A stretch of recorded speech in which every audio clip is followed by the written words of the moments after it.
This video is actually a section of a course in my channel. The course name is C Programming for Beginners. This video includes the lessons of the section. Let me read them to you. First is concept of functions, the importance of modularizing code. Second is defining and calling functions, syntax, parameters, and arguments. Third is return types, functions returning values versus void. Fourth is function prototypes, declaring functions. Fifth is local versus global variables, variable scope. Sixth is exercises. This lesson does not include the answers. Okay, let's get started.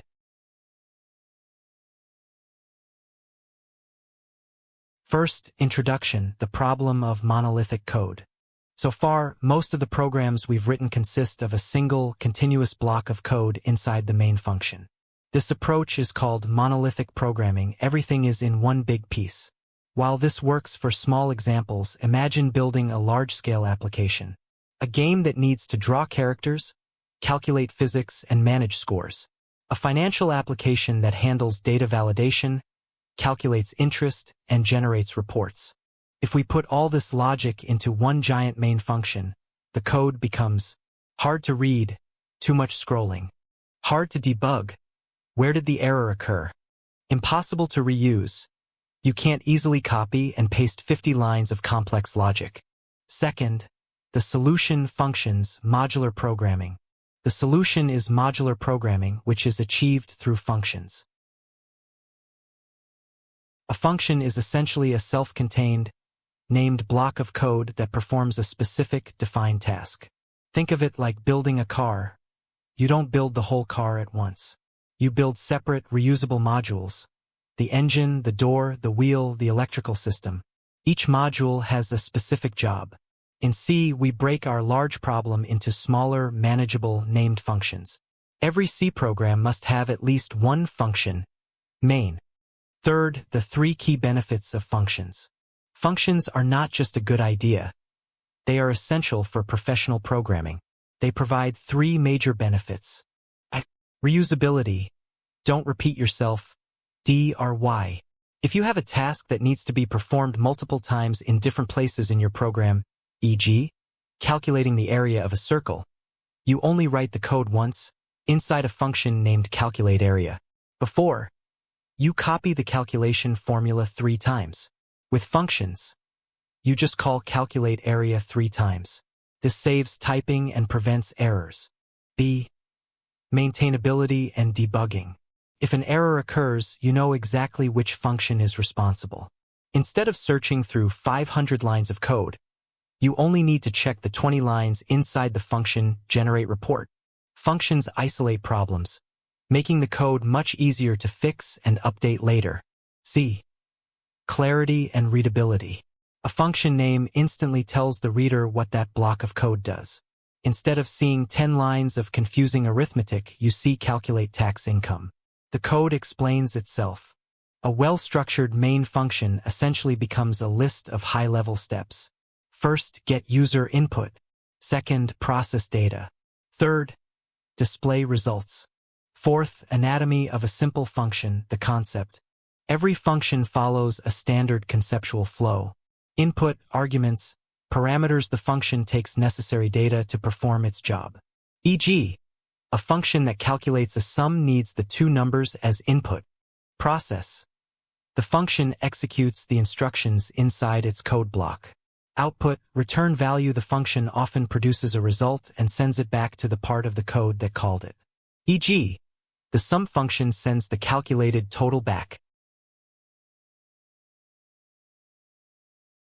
Fifth, conclusion and next steps. Functions are the architectural building blocks of structured C programming. They are crucial for creating code that is reusable, easy to maintain, and clear to read. In the next lesson, we will move from the conceptual understanding of functions to the practical syntax. Our next lesson is 5.02, defining and calling functions, syntax, parameters, and arguments.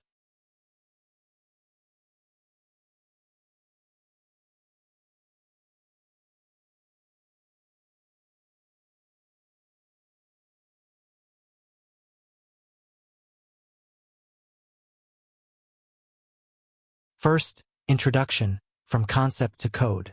In the previous lesson, we established that functions modularize our code, making it reusable and readable. Now, we need to know the official C syntax to bring these concepts to life. In this lesson, we will focus on two key actions: defining a function, writing the code that executes the task; calling a function, asking the program to execute that task. Second, defining a function, the recipe. A function definition is the actual implementation of the function. It tells the compiler what the function does. General syntax. Let's break down the essential components using an example. A function to add two numbers. Example definition. Third, parameters versus arguments. This is a common point of confusion. Parameters. These are the variables declared in the function definition header, the placeholders. In our example, A and B are the parameters of add numbers. Arguments. These are the actual values that are passed to the function when it is called. In our example, 5 and 10 are the arguments. Fourth, calling a function, using the recipe. To make a function execute, you may call it from another function, usually main. If you call the function in itself, it still happens, but now you don't use that way early. General syntax. Example call. Fifth, flow of control. When the compiler encounters a function call, like add numbers, x, y, the flow of control immediately jumps to the function's definition. The arguments, x and y, are copied into the parameters, a and b. All code within the function body executes. The return statement is executed. The result, sum, is sent back. The flow of control returns to the function calling in main where it left off, and the program continues running the next instruction, which is initializing the result variable with the return value. Sixth, conclusion and next steps. We now know the syntax for defining and calling functions, and the difference between parameters, placeholders, and arguments, actual values. The example we used returned an integer value. But what about functions that don't need to return anything? In our next lesson, we will explore 5.03. Return types. Functions returning values versus void.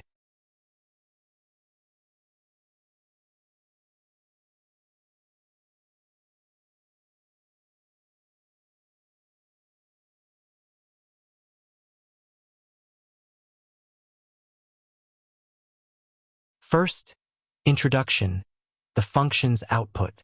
In our last lesson, we saw a function that added two integers and returned an integer result.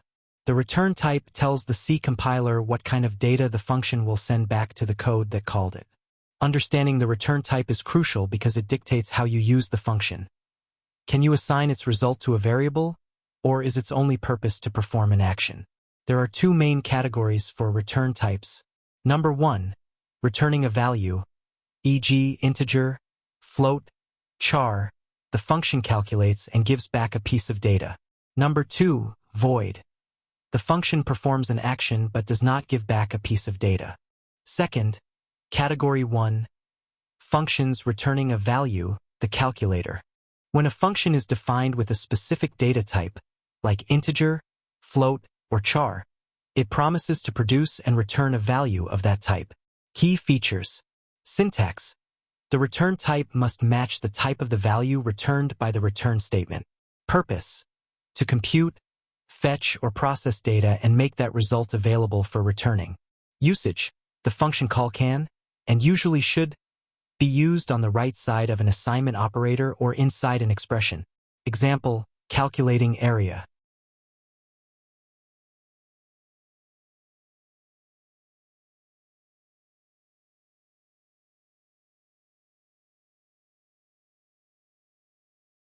Third, category 2, void functions, the action performer. The keyword void means nothing or empty. When used as a return type, it signals that the function performs an action, like printing to the screen, saving to a file, or modifying variables, but does not produce any value that needs to be returned. Key features. Syntax. The function header starts with void. The return statement. It is optional. If used, it is simply return, with no value, and is used only to exit the function early. Purpose. To perform a command or a set of instructions. Usage. The function call cannot be used in an assignment or expression. It must stand alone. Example. Displaying a welcome message.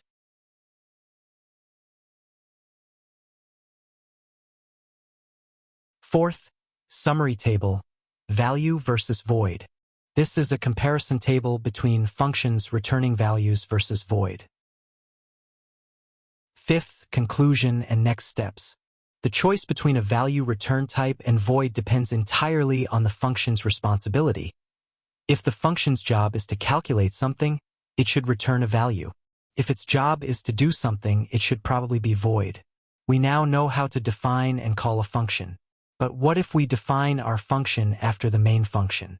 The program always runs from top to bottom, so the compiler might not know what the function is before it's called. In our next lesson, we will solve this ordering problem by learning about 5.04. Function prototypes. Declaring functions.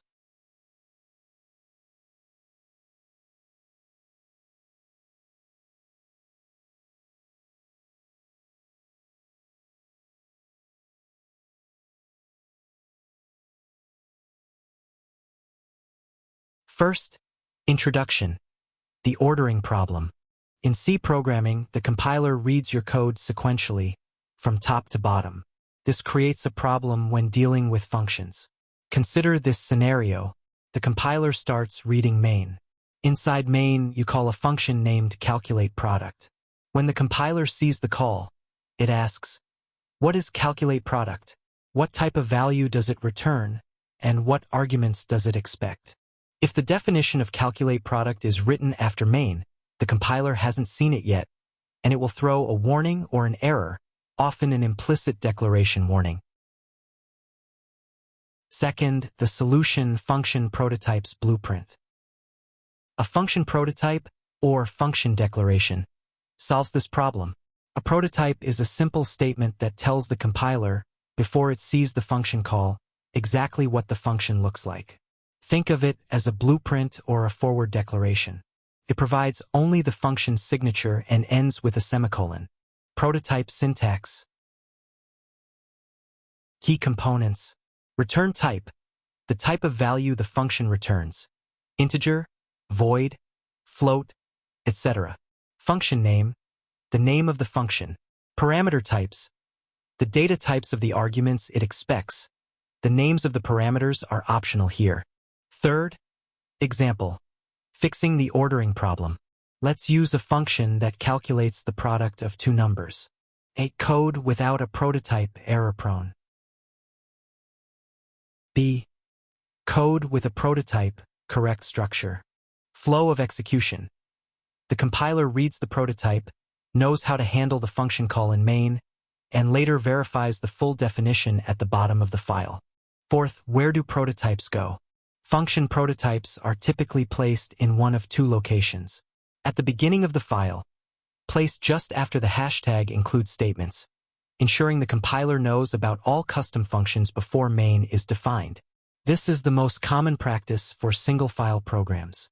In a header file, .h file for large, multi-file projects, all function prototypes are gathered into a single .h file.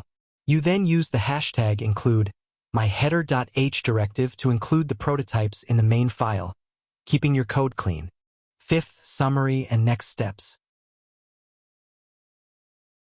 Function prototypes are essential for structured C programming because they ensure the compiler is aware of a function signature before that function is called. Prototype equals return type function name, parameter types. Definition equals the function with the body. Our next lesson 5.05. Local versus global variables, variable scope.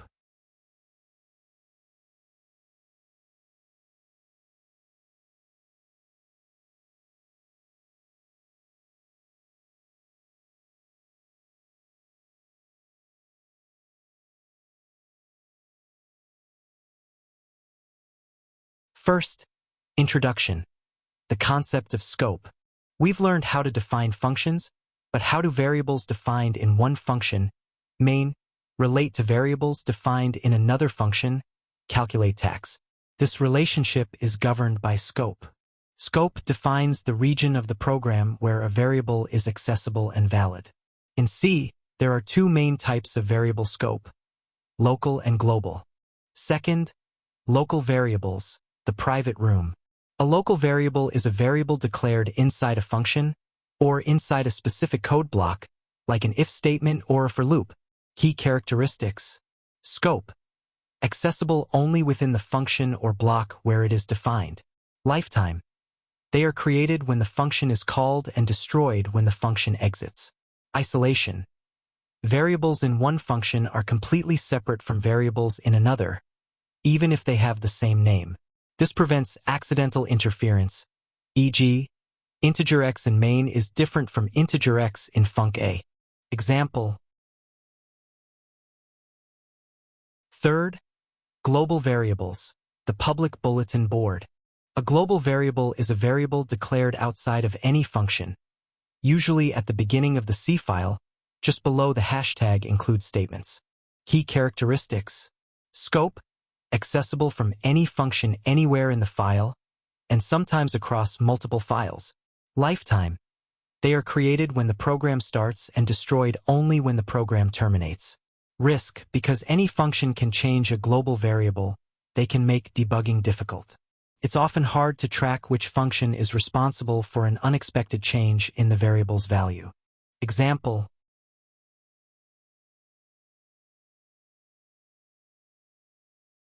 Fourth, best practice, minimize global variables. While global variables are sometimes necessary, especially for constants or very specific shared resources, but if you want your code to look clean, then minimize their use as much as possible. Global variables should be reserved primarily for fixed values, like constants that all functions need to know, often declared using the const keyword, const integer max users equals 50. Fifth, summary and next steps. Understanding scope is critical for modular programming. Local variables, private to the function, created and destroyed on each call. Preferred. Global variables, public to the entire file, exist for the program's lifetime. Use sparingly. This concludes our theoretical lessons on the fundamentals of C functions. Our next lesson 5.06. Exercises, no answers.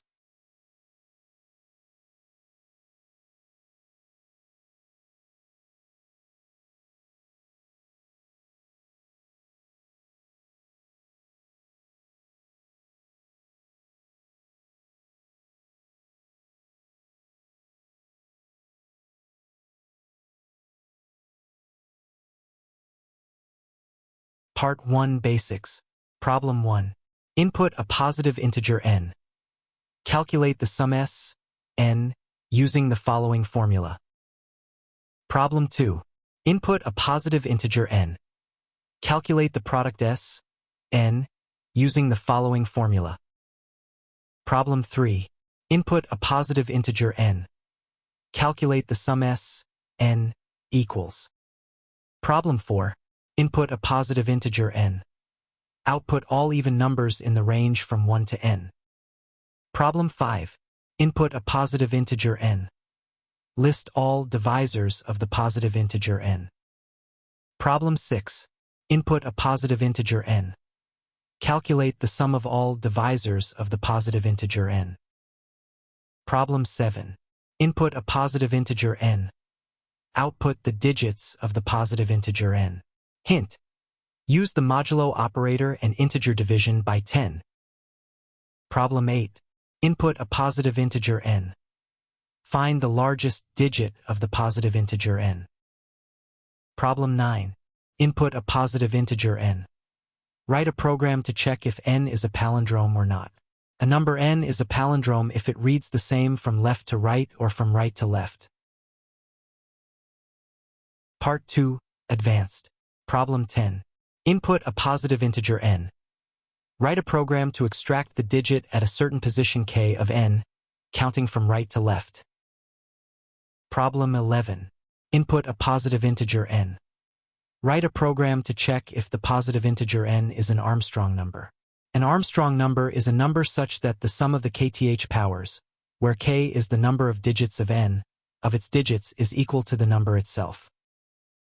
Problem 12. Input a positive integer n. Write a program to check if n is a prime number. A prime number is a number that is only divisible by 1 and itself. Problem 13. Input a positive integer n. Write a program to find all prime numbers less than a given positive integer n.